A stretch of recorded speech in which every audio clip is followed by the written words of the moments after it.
Hello friend, welcome back to channel.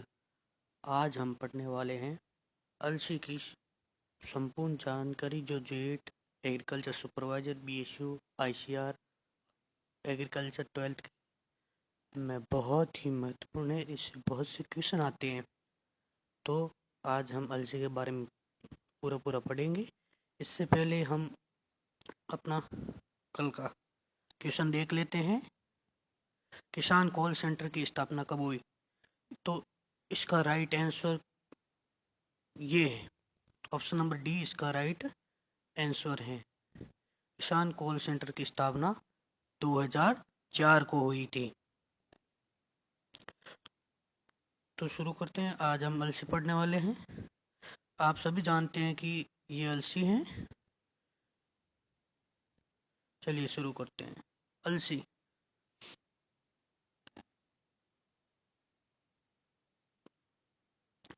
अलसी का botanical name, अलसी का बोटानिकल नेम लाइनस यूसिटेटस होता है और इसका कुल लाइनेसी होता है। अलसी का उत्पत्ति स्थान दक्षिणी पश्चिमी एशिया है और इसका पुष्पक्रम रेशीम है और फल का प्रकार कैप्सूल है। अगर हम बात करें कि अलसी में तेल की प्रतिशत मात्रा कितनी होती है, तो अलसी में तेल की प्रतिशत मात्रा 33 से 47 होती है। अगर हम बात करें कि इस अलसी की खली में नाइट्रोजन की प्रतिशत मात्रा कितनी होती है, तो वो 5% होती है। और अलसी की खली में प्रोटीन की मात्रा 36% पाई जाती है। इनको आप अपनी नोटबुक में या तो नोट कर लीजिए या हाथों हाथ याद कर लीजिए। ये बहुत ही इम्पोर्टेंट है। इससे जेट आईसीआर में इसके कुल से संबंधित क्वेश्चन पूछे जाते हैं, उत्पत्ति से संबंधित क्वेश्चन पूछे जाते हैं।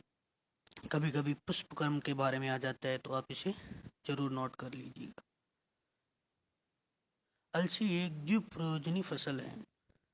द्विप्रयोजनी यानी इसके दो पर्पज है। एक तो तेल के लिए काम ली जाती है और एक रेशे के लिए काम में ली जाती है। अलसी का रेशा फ्लेक्स कहलाता है। जो अलसी से रेशा निकाला जाता है उसे फ्लेक्स कहते हैं।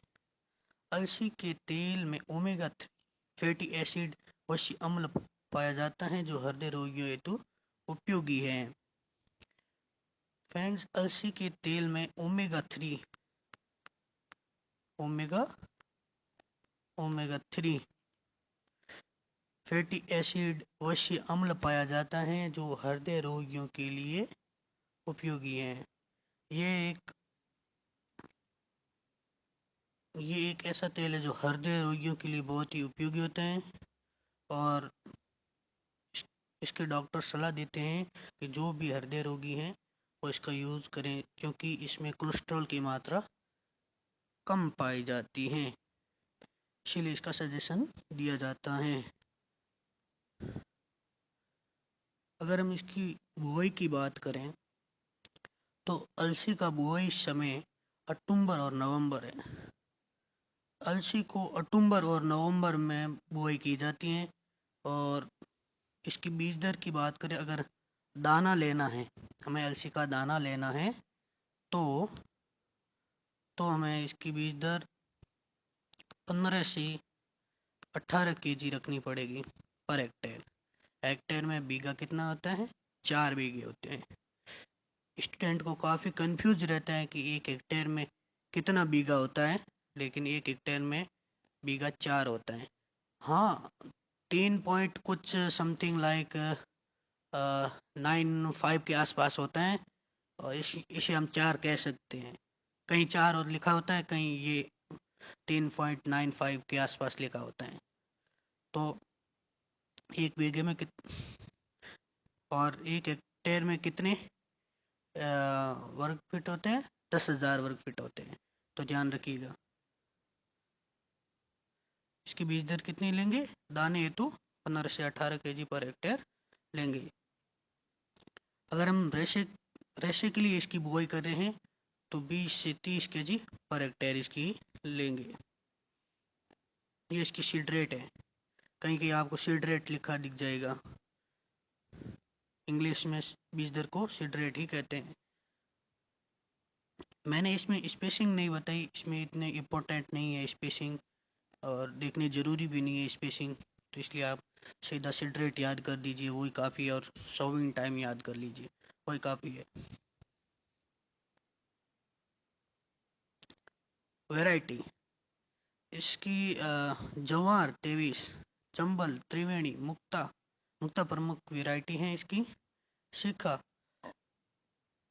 शिखा LUK 85 और LUK 28 द्विप्रयोजनी के समय। द्विप्रयोजनी यानी जिससे तेल और